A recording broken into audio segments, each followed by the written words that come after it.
नमस्कार, the lens live में आपका स्वागत है। आज हम बात करेंगे तेलुगु देशम पार्टी की, टीडीपी की, जो एनडीए सरकार में प्रमुख सहयोगी है। और कल इनकी पार्टी की तरफ से चुनाव आयोग में एक ज्ञापन दिया गया है सिर को लेकर के। सिर यानी मतदाता सूची का गहन पुनरीक्षण अभियान जो बिहार में चल रहा है, उसी को लेकर के दिया गया है एक ज्ञापन। और उसमें कुछ मांगे रखी गई हैं कि कैसे इसको किया जाए। चुनाव आयोग को कुछ सुझाव भी दिए गए हैं। लेकिन उससे पहले हम बता दें कि बिहार में इसको लेकर के बहुत विरोध हो रहा है। तमाम तरह की खबरें आ रही हैं, आपने देखा ही है। और जिस तरीके से वहाँ विपक्षी पार्टियाँ इसके खिलाफ मुखर हैं, वो सारी चीज़ें हैं, सामने हैं। और अब 28 जुलाई को इस मामले में सुप्रीम कोर्ट में सुनवाई भी होनी है। लेकिन उससे पहले टीडीपी का चुनाव आयोग के पास जाना, ये बहुत ही महत्वपूर्ण घटना हुई है कल की। इस पूरे मामले पर हम चर्चा करने के लिए चलेंगे सीधे हैदराबाद, जहां हमारे साथ वहां के सीनियर जर्नलिस्ट जुड़ रहे हैं, दिनेश आकुला जी। तो सबसे पहले हम उनसे ही समझेंगे कि सर, टीडीपी के 16 सांसद हैं और एनडीए में वो भारतीय जनता पार्टी के प्रमुख सहयोगी भी हैं, दूसरी सबसे बड़ी पार्टी है। तो अब ये चुनाव आयोग के पास ये लोग जो गए हैं इसको लेकर के, मतदाता सूची गहन पुनरीक्षण अभियान को लेकर के, और बहुत सारे सुझाव भी उन्होंने दिए हैं, जिसमें उसमें सबसे पहली बात तो यही कही गई है कि सिर का उद्देश्य सबसे पहले यही सुनिश्चित किया जाए कि यह नागरिकता को प्रमाणित करने के लिए नहीं है। और इसी को लेकर के सबसे ज़्यादा विरोध बिहार में भी देखने को मिल रहा है। तो हम आपसे समझना चाहेंगे कि ये चुनाव आयोग जाना टीडीपी का क्या संकेत है? देखिए, ये काफी इंटरेस्टिंग डेवलपमेंट है, क्योंकि टीडीपी से जब हमने बात की, टीडीपी के जो मेंबर ऑफ पार्लियामेंट है, टीडीपी के जो नेता है, उनसे हमने बात की कि अभी जाने की क्या जरूरत है आपको, आप तो एनडीए के एक तो बहुत इंपॉर्टेंट पार्ट है, और यहाँ पर आंध्र प्रदेश में चुनाव 2029 में है, अभी जाने की क्या जरूरत है। तो उनके जो लीडर है, उनसे मेरी जो बात हुई, जो मेंबर ऑफ पार्लियामेंट है कृष्ण देवरायलु, जिन्होंने लीड किया था इस डेलीगेशन को, इलेक्शन कमीशन से मुलाकात करके अपनी जो आपत्तियां उन्होंने दर्ज किया, और उन्होंने 4 पन्ने का एक मेमोरेंडम भी दिया था इसी इलेक्शन कमीशन को। तो उन्होंने ये कहा कि इसे आप पॉलिटिकली मत देखिए, ये एकेडमिक है। तो मैंने कहा, तो मैंने पूछा एकेडमिक कैसे हो सकता है, मतलब अभी जाना जरूरी, पहले क्यों नहीं गए, या बाद में भी जा सकते हैं। तो उन्होंने कहा कि जब ये प्रोसेस चल रहा है और आप इसे बिहार के जो सिर्फ बिहार में जो हो रहा है उसको देख के मत, आप उसको एनालाइज मत कीजिए, इसको पॉलिटिक्स मत बनाइए, ये बिल्कुल एकेडमिक है। हमारे कुछ पॉइंट्स है, हम उसे लेके गए हैं। तो मैंने पूछा कि क्या पॉइंट क्या है, आपका उद्देश्य क्या है। तो उन्होंने कहा कि हम ये जानना चाहते हैं कि इसी पूरी तरह से स्पष्ट करे कि यह केवल मतदाता सूची में संशोधन तक ही सीमित रहे ये, और इसमें कोई जो सिटीजन वेरिफिकेशन का कोई बात ना है। और उन्होंने ये भी कहा कि एडवांस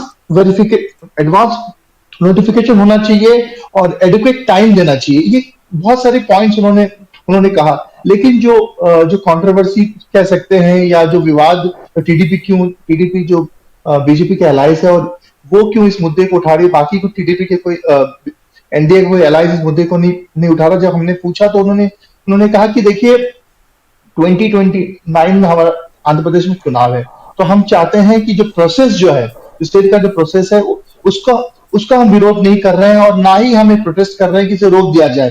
जैसे लोग कह रहे हैं कि भाई टीडीपी ने इसी के पास गया, आपत्ति दर्ज की है। हम आपत्ति इसलिए दर्ज कर रहे हैं क्योंकि हम चाहते हैं कि क्लैरिटी हो। क्लैरिटी नहीं है, सिर में जो एक क्लैरिटी होनी चाहिए, ये सिर्फ और केवल मतदाता सूची में संशोधन तक ही सीमित है, इसका क्लैरिटी नहीं है। तो कहीं ना कहीं हमें लग रहा है कि एक क्लैरिटी नहीं है, इसके कारण लोगों में बहुत सारे क्वेश्चन रेज कर रहे हैं लोग। और हम चाहते हैं कि जो एनडीए जो अभी तक इतना अच्छी काम कर रही है, उसमें कहीं और कोई दुविधा ना हो। तो इसलिए हम चाहते हैं कि इलेक्शन कमीशन इसको बिल्कुल स्पष्ट करे। और इसके अलावा, क्योंकि आप जानते हैं कि आंध्र प्रदेश में चंद्रबाबू नायडू मुख्यमंत्री है, तो वो एक आईटी और एआई के बहुत ही उसका भी इम्प्लीमेंट करने के लिए जाना जाता है। जी जिक्र किया है उन्होंने अपने उस ज्ञापन में। जी, उन्होंने 4 पेज का जो ज्ञापन दिया, उसमें बहुत इंटरेस्टिंग पॉइंट्स है। तो मैं जल्दी आपको 4-5 पॉइंट्स बता देता हूं। उन्होंने कहा कि पहले तो स्पष्टीकरण उन्होंने मांगा कि क्या उद्देश्य क्या है। दूसरा, उन्होंने कहा कि यह भी क्लियर करे कि सिटीजन वेरिफिकेशन नहीं होना चाहिए। इसके अलावा जो आर्टिफिशियल इंटेलिजेंस और आईटी का जो इंप्लीमेंट करने की बात की, बहुत इंटरेस्टिंग है ये। उन्होंने कहा कि एक हर साल एक third party audit CAG CAG के अंतर्गत जो भी गड़बड़ियां हैं इलेक्ट्रोल रोल्स में उसे देखा जाना चाहिए। उसके बाद उन्होंने कहा कि एआई ड्रिवन टूल्स जो डुप्लीकेशंस और माइग्रेशन जो होता है उसको पकड़ने के लिए यूज किया जा सके, ताकि जो लोग डुप्लीकेट कर लिए हैं नाम या माइग्रेशन कर लिए हैं या डिसीज है, जो लोग मर गए उनका नाम भी एंट्री है, और ये पूरा का पूरा प्रोसेस एक रियल टाइम में होना चाहिए। हम्म। उसके बाद जो तीसरा पॉइंट उन्होंने कहा कि आधार बेस्ड क्रॉस वेरिफिकेशन होना चाहिए। जो जितने भी वेरिफिकेशन उस इलेक्ट्रोल रोल में है वो आधार बेस्ड होना चाहिए। जी। और चौथा जो उन्होंने कहा, उन्होंने ये मांग की कि रोटेशन जो बूथ लेवल ऑफिसर्स हैं और जो इलेक्ट्रल रजिस्ट्रेशन ऑफिसर्स है इनका रोटेशन होना चाहिए, टाइमली रोटेशन, ताकि वो लॉन्ग टर्म ना रहे, इससे कोई इशू ना हो जाए। और जो पांचवा जो बहुत इंटरेस्टिंग है वो उन्होंने कहा कि टारगेटेड री enrolment of for migration workers and tribal groups. इसका मतलब ये है कि आंध्र प्रदेश में बहुत माइग्रेशन होता है, लेबर्स का माइग्रेशन होता है, ट्राइबल्स का, तो उन्होंने कहा कि टाइमली ये भी होना चाहिए कि री एनरोलमेंट, वो दूसरे स्टेट में चले गए वापस आ गए तो री एनरोलमेंट होना चाहिए। तो ये मुद्दे आईटी और एआई के आधार पर, ये तो ठीक है, यहां तक तो ठीक है कि टीडीपी ने ये सब मुद्दा उठाया है और उनका कहना है कि अभी से शुरू हो जाना चाहिए आंध्र प्रदेश में 2029 के लिए, समय सीमा को लेकर के भी उन्होंने कहा है कि ये काम 6 महीने पहले पूरा कर लिया जाए चुनाव के, ठीक है। ये समय सीमा का मामला इसलिए भी बड़ा महत्वपूर्ण है, ये सवाल इसलिए भी महत्वपूर्ण है क्योंकि बिहार में लगभग चुनाव के मुहाने पर खड़ा है बिहार, और वहां पर ये जो पूरी प्रक्रिया चल रही है, तो क्या ये चिंता वहां से उभर करके सामने आ रही है जिसको लेकर के टीडीपी ने समय सीमा की बात की है? देखिए, बहुत इंटरेस्टिंग सवाल है आपका, क्योंकि जो यहाँ पर ये जो पूरा जो इशू टीडीपी ने उठाया उसे वो दो भाग में देखा। अब हमें देखना पड़ेगा, एक टीडीपी के जो ऑफिशियल वर्जन है उनका कहना है कि ये बिहार से कोई लेना देना नहीं है इनका सिर्फ का, वो हमारा कंसर्न है क्योंकि हम हमेशा हर चीज में, इलेक्टोरल प्रोसेस हो या इलेक्शन का प्रोसेस हो, उसमें हम एकेडमिक इन्वॉल्वमेंट करते हैं और ये हमारा एकेडमिक इन्वॉल्वमेंट है। लेकिन जो सवाल उन्होंने उठाया है वो कहीं एकेडमिक नहीं लगता, वो बिल्कुल पॉलिटिकली लगता है, क्योंकि कहीं पर भी एनडीए के अंदर कहीं पर भी सिटीजन वेरिफिकेशन की बात नहीं हुई। जहां पर सिटीजन वेरिफिकेशन की बात आती है फिर वो कास्ट और कम्युनिटी उसमें उस डिवीजन में चला जाता है। और टीडीपी ने बिल्कुल स्ट्रांगली इस बात को उठाया कि आपको ये केवल बताना पड़ेगा कि ये केवल मतदाता सूची की संशोधन तक ही सीमित है। तो ये जो है, ये पॉइंट जो पॉलिटिकल पंडित्स है जिससे मैंने बात की है, जो जिससे मैं समझने की कोशिश कर रहा था कि इसके पीछे उद्देश्य क्या है, तो वो भी बिल्कुल डिलेमा में है कि ये क्यों ऐसा कर रहे हैं टीडीपी। तो मुझे जो लगता है, जो क्योंकि मैं तो सारी टीडीपी कवर कर रहा हूं, कि कहीं ना कहीं टीडीपी का रिलेशन एनडीए के बीजेपी के साथ बहुत अच्छा है, स्टेट में 1 साल हो गया है, बहुत अच्छा चल रहा है और आगे भी कोई इशू वो नहीं कर रहा। लेकिन कहीं ना कहीं अपना इंपॉर्टेंस बनाए रखने के लिए हो सकता है कि एक स्टेप लिया हो।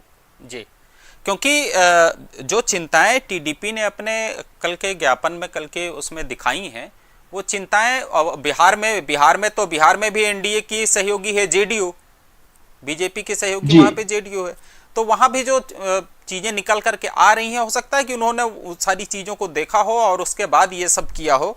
एक जो सबसे दूसरी चीज है कि उन्होंने ये कहा है कि तकनीक की जो बात कर रहे हैं वो कि एआई को लेकर के आया जाए। ये चूंकि वहां पर साइंस और टेक्नोलॉजीज का वो राज्य भी है और वहां चीजें इनोवेशंस होते रहते हैं, तो ये एआई का इस्तेमाल करने की बात कर रहे हैं इस पूरी प्रक्रिया में, वो कैसा, उसको जरा सा समझाएं, क्या कहना चाहते थे वो?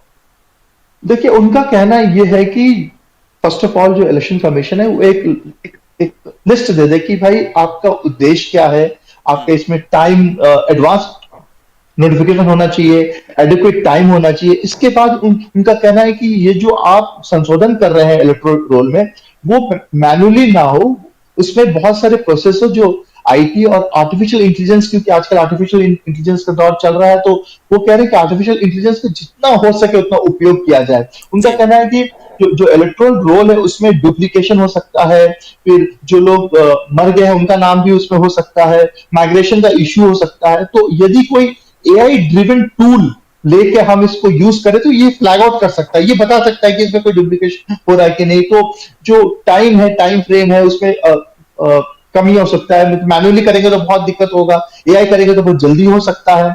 इसके बाद उन्होंने कहा कि एआई के अलावा उन्होंने आधार कार्ड का जो यूज करने के लिए कहा, उन्होंने कहा कि आधार बेस्ड वेरिफिकेशन होना चाहिए। और उन्होंने ये भी कहा कि एआई के साथ साथ एक ऑडिट भी होना चाहिए, कि ये ऑडिट जो है ये एनुअली होना चाहिए। यदि हर साल, अब जैसे बिहार में 2003 के बाद अभी अब हो रहा है, उनका कहना जी है कि एनुअली होना चाहिए। एक थर्ड पार्टी जो आईटी और एआई के जो इन्फ्लुएंसर्स हैं, वो थर्ड पार्टी और अंडर कैग जो सीएजी है उसके अंतर्गत होना चाहिए, ताकि जो गड़बड़ियां हैं इलेक्टोरल रोल में वो कर सके। जी बिल्कुल। एक और उन्होंने ये भी कहा कि जो नए मतदाता हैं या जिनका वेरिफिकेशन हो चुका है उन पर दोबारा ऐसा कुछ ना किया जाए। तो बहुत स्पष्ट तरीके से उन्होंने अपनी बात रखी है। वो कहा है कि जो भी नए मतदाता हैं जो वोट डाल चुके हैं पिछली बार और जो ताजे ताजे इनरोल्ड हुए हैं उनको भी शामिल ना किया जाए। तो ये जो तमाम जो वो सावधानियां बरत रही है टीडीपी एसआईआर को लेकर के आने वाले समय में जब भी वहां पर हो, क्योंकि 6 राज्यों में विधानसभा चुनाव है तो जाहिर है वहां भी होगा और ऐसे संकेत मिल रहे हैं कि अब पूरे देश में इसको किया जाना है। तो और इस मामले में अभी सुनवाई भी है, दूसरी सुनवाई भी 28 जुलाई को होनी है। तो इन सब चीजों को लेकर के वहां बाकी लोगों से आपकी क्या बात हुई, उन लोगों का क्या कहना है? टीडीपी के अलावा गैर टीडीपी दलों के लोगों से अगर आपकी किसी की बात हुई हो या किसी स्वतंत्र व्यक्ति से बात हुई हो, उनका क्या वो कैसे समझ रहे हैं इस पूरे मामले को? देखिए, टीडीपी के अलावा वहां पर जनसेना है, बीजेपी अलायंस, वो तो बिल्कुल इस पे बात नहीं कर रहे। उनको टीडीपी के अलावा किसी ने इस मुद्दे को उठाए भी नहीं। लेकिन कांग्रेस और बाकी जो दल है उनका कहना यह है कि इसमें कहीं ना कहीं स्पष्टीकरण होना चाहिए, एक क्लैरिटी होनी होनी चाहिए। और जी उनका ये भी कहना है, जो पॉलिटिकल पार्टी उनका भी कहना है कि जो विपक्ष है, इंडिया गठबंधन है, उनका काम टीडीपी कर रहा है। टीडीपी ने जो लिस्ट आउट किया, आप यदि उनका 4 पन्नों का लिस्ट आउट देखेंगे, वो इंडिया और कांग्रेस का जो ऑब्जेक्शन है, उससे उससे बड़ा ऑब्जेक्शन इनके पास है। तो एक तरह से ऑपोजिशन का काम टीडीपी ने कर लिया, लेकिन टीडीपी इसे ऑफिशियली नहीं मान रही है। उनका कहना है कि हमारा बिहार से कोई लेना देना नहीं है। हम चाहते हैं कि 2029 का जो चुनाव है उसके लिए ये प्रक्रिया जो है ये अभी से शुरू हो जाना चाहिए, ताकि बहुत टाइम मिलेगा और बहुत ही एक क्लीन प्रोसेस हो सकता है। उनका कहना ये भी है कि लोग कह रहे हैं कि टीडीपी ने आपत्ति जताई है, टीडीपी ने इस पे ऑब्जेक्शन रेज किया है, लेकिन जी लोग ये एक क्लैरिटी भी होना चाहिए कि हम इस प्रोसेस के खिलाफ नहीं है। हम नहीं चाहते कि प्रोसेस बंद हो, ये प्रोसेस बिल्कुल सही है, लेकिन इसके जो पॉइंट्स है, जो बिंदुवार जो काम होना चाहिए, उसका उसे इलेक्शन कमीशन बहुत स्पष्ट लोगों तक पहुंचाना चाहिए। जी। तो जाहिर है टीडीपी भी इसे बहुत फूंक फूंक कर कदम रख रही है, क्योंकि कल जैसे ही ये खबर आई उसके बाद सोशल मीडिया पे उसका एक विश्लेषण भी किया जाने लगा इस पूरी घटना को लेकर के। और एनडीए में और टीडीपी में और भाजपा और टीडीपी में क्या कुछ चल रहा है इसको लेकर के लोग तरह तरह का अंदाज और कयास भी लगाने लगे थे। तो जाहिर सी बात है टीडीपी इस पूरे मामले पर बहुत फूंक फूंक कर कदम रख रही है। एक उन्होंने जिक्र किया था अपनी प्रेस विज्ञप्ति में, लाल बाबू हुसैन मामले का जिक्र किया था। क्या ये क्या मामला है? ये वहां का कोई मामला क्या है लोकल? ये नहीं, ये मामला तो मुझे मतलब थोड़ा सा भी याद नहीं आ रहा मुझे ये मामला। हाँ चलिए ठीक है। ये उन्होंने एक जिक्र जी किया था, वहां का कोई लोकल मामला रहा होगा, सर्वोच्च न्यायालय का, इसी से जुड़ा हुआ मामला था। उसका उदाहरण देते हुए उन्होंने कहा था कि जी जी किया जाए। तो खैर उस पर हम दोबारा जुड़ेंगे तो बात करेंगे। और इसके अलावा भारतीय जनता पार्टी ने अभी कुछ कहा क्या? टीडीपी कोई आश्वासन या कुछ आया उनकी तरफ से इसको लेकर के?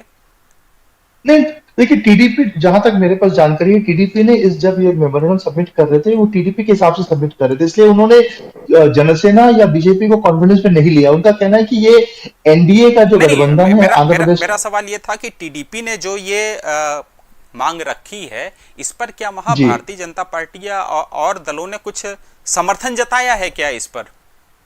नहीं, अभी तक इन्होंने किसी ने रिएक्ट नहीं किया। ये रिएक्शन पूरा नेशनल लेवल पे ही चल रहा है, क्योंकि टीडीपी ने अपने एमएलए, अपने जो एमपीस है और अपने जो लोगों को, सबको ये कहा कि जो भी आपसे ये सवाल करता है कि टीडीपी प्रोटेस्ट कर रहा है क्या एनडीए के स्टैंड को, तो आप कहिए कि बिल्कुल नहीं कर रहा है, जी हम इसके खिलाफ नहीं है, हम एक क्लैरिटी मांग रहे हैं बस। बिल्कुल।